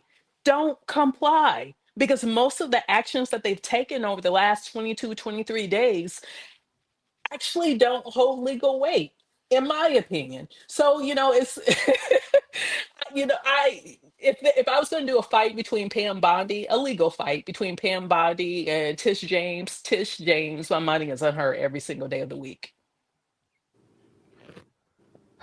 Daniel. What do you want me to say, Roland? We just watched the same thing. I'm trying to figure out what we are witnessing and how we have normalized this type of behavior. Look, the only thing that I'll add to that is this is exactly why we need to make sure our HBCUs and all of our institutions focus on getting folks in the law school.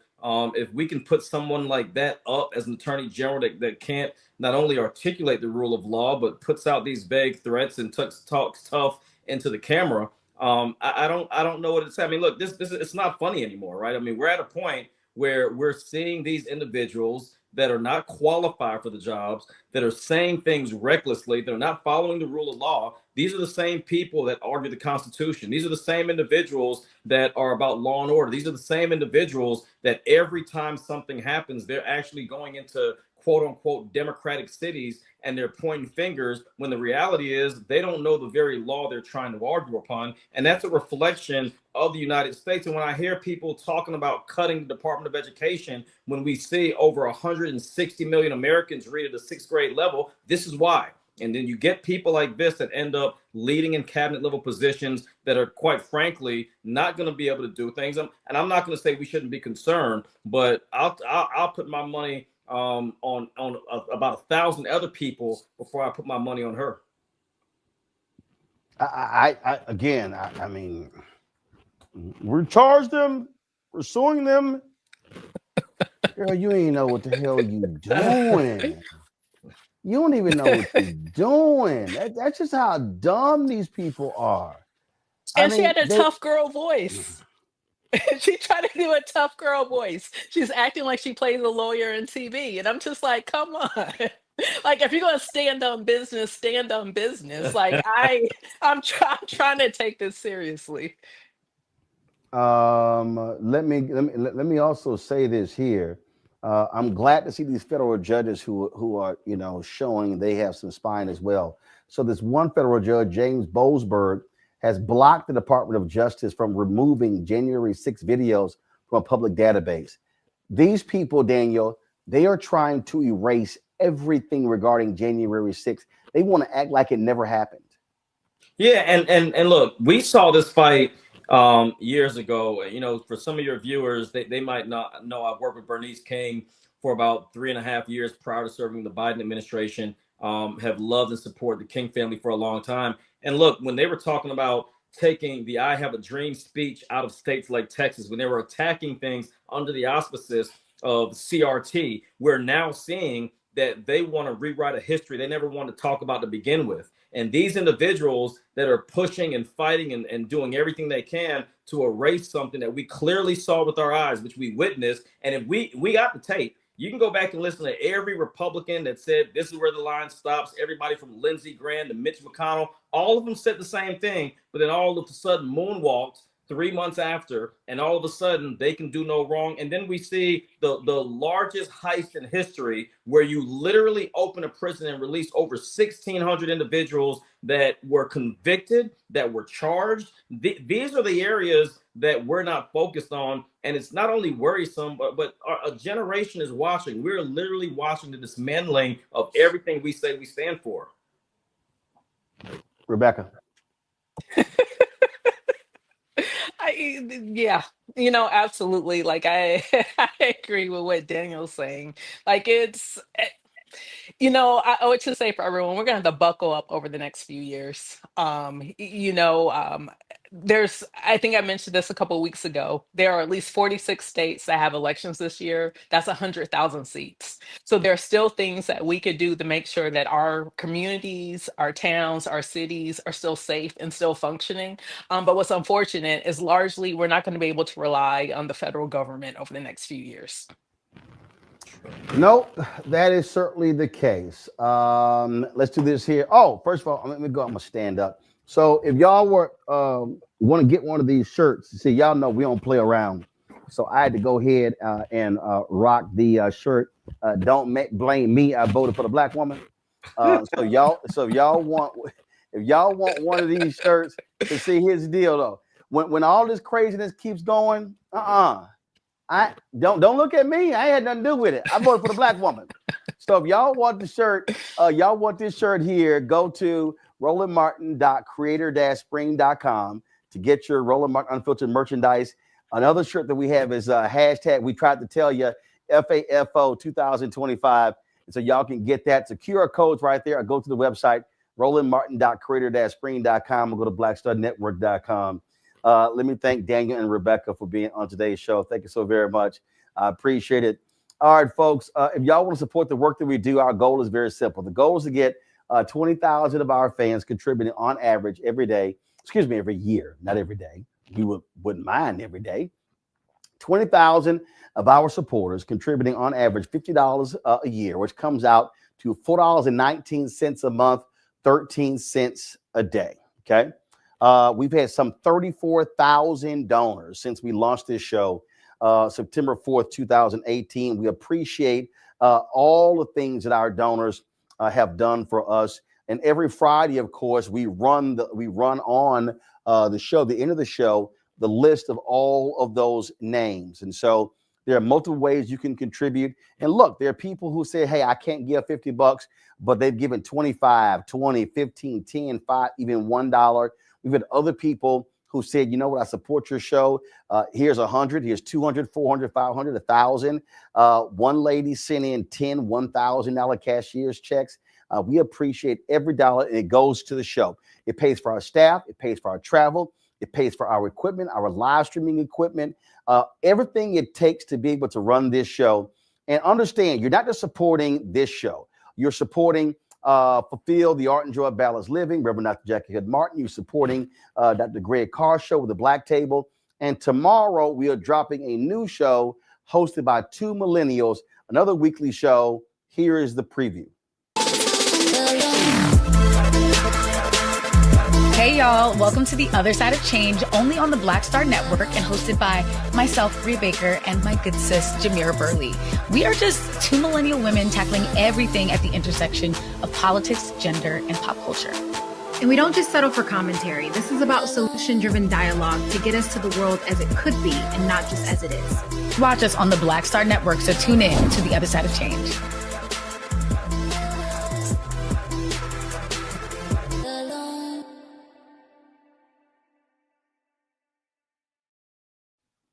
Folks, that show will be dropping tomorrow at 11 a.m. Eastern, and then we'll be restreaming it right after Roland Martin Unfiltered at 8 p.m. So you want to check that out. Again, if you want to support the work that we do, you want to support that new show. Again, it costs money. It costs money for producers. It costs money to pay the host. And so it all matters. And so you can use Cash App, okay? Cash App closed down all of our accounts, and so you can use the Stripe QR code to do that. And so it's right there. That's the QR code if you want to contribute via Cash App. So you can use the Stripe app. Click the Cash App Pay button to contribute. You can also, of course, send your check and money order, P.O. Box 57196, Washington, D.C., 20037-0196. PayPal is paypal.me/rmartinunfiltered. Venmo is venmo.com/rmunfiltered. Zelle, Roland at RolandSMartin.com, Roland at RolandMartinUnfiltered.com. Download the Black Star Network app, Apple phone, Android phone, Apple TV, Android TV, Roku, Amazon Fire TV, Xbox One, Samsung Smart TV. Be sure to get a copy of my book, White Fear, How the Browning of America is Making White Folks Lose Their Minds, available at these stores. You can also, of course, get the audio version that I read right there on Audible. And don't forget, we want you to download the app Fanbase. That's right. It's great for creators. They have all sorts of features that I think you're really going to enjoy. If you like Instagram, guess what? You can post photos on here. If you like audio chat rooms that you see on Clubhouse, you can actually do those things right here on the app as well. If you want to do, you got Reels. They have it's called Flicks. You can do that. Also, you can actually do long form video as well, stories, and do the regular posts as well. With this $17 million Series A fundraise they're doing, they're going to launch something called Spark, which is going to allow you to do microblogging, which is essentially Twitter or even Blue Sky, so the same functionality. And then RTMP is going to be coming as well.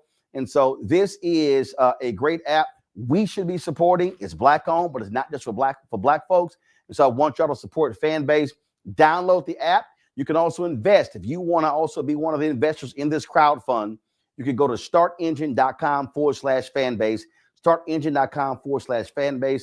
8.7 million of the raise has been raised. So we're halfway home to the $17 million. And it's going to, again, allow for the hiring of engineers and staff to really take Fanbase to the next level. Folks, that is it for me. I appreciate all of y'all watching the show. Don't forget, if you missed the show, you can go to our YouTube channel. You can check it out. You can watch the Black Star Network app as well. We also break the show into different segments. So if you missed last night's show or any shows this week or last week, go to the website, check out those segments, share them, pass them around, load them, because again, I want you to understand the money. Every time we get one of those views, and you keep watching, guess what happens? That's revenue that we're able to generate through those views on YouTube. And so that's really important, because that's another source of revenue for us as we are, again, building this network. I've been in the laboratory cooking things up. There are 2 or 3 other shows that I would love to launch before the end of the year. And so, we really want to be able to have, 6 to 8 different shows on the Black Star Network. I have this daily show. I would love to have a second daily show. I would love to have additional weekly shows. And so we're building something here. And let me be real clear, okay? And I'm very honest about this here. It's enough entertainment out here. It's enough sports out here. I'm not trying to do that. Frankly, I think we got too much of that already. And if that's what you want, no problem. There's other places you can go. But for us, this is about news and information. This is about reaching our people, teaching our people, training our people, educating our people. And so that's what our network is focused on. And so we really want to be able to help folks with that. And like I say, there's so much of that already out there right now. And what we need is we need information. We need to be informed. We need to be enlightened. We need to be educated. It's not just about laughing and giggling. So that's why I don't waste my time talking about no Real Housewife. I ain't talking about some reality show. I'm not talking about any of that stuff because it's enough of that already. Too many of us are walking around grossly ill-informed about what is happening in our cities, our states, this nation, and the world. And so that's what our focus here is at the Black Star Network. You two people, hit that like button because we want you to do that as well. And so again, we want you to do that. And at the end of the day, y'all, hey, we keeping it real, keeping it black, keeping it unfiltered. And that's why what it's about. We're black owned. We're 100% independent. I don't have anybody sitting here telling me what I can and cannot say. That independence is really important, especially in these times with these thugs in the White House. And so your support is greatly appreciated. Let me give it to you one more time. Cash App. If you want to give via Cash App, use the Stripe QR code. It's right there. If you're listening, go to blackstarnetwork.com. If you want to give, you check a money order, make sure you don't bounce. P.O. Box 57196, Washington, D.C., 20037-0196. PayPal is R Martin Unfiltered. Venmo is RM Unfiltered. Zelle, Roland at RolandSMartin.com. Roland at RolandMartinUnfiltered.com. That's it. I'll see you tomorrow right here on Roland Martin Unfiltered on the Black Star Network. Holla! Folks, Black Star Network is here. I'm real revolutionary right now. Support this man, Black Media. He makes sure that our stories are told. Thank you for being the voice of Black America, Roland. Stay black. I love y'all. All momentum we have now, we have to keep this going. The video looks phenomenal. See, there's a difference between Black Star Network and black-owned media and something like CNN. You can't be black-owned media and be scared. It's time to be smart. Bring your eyeballs home. You dig?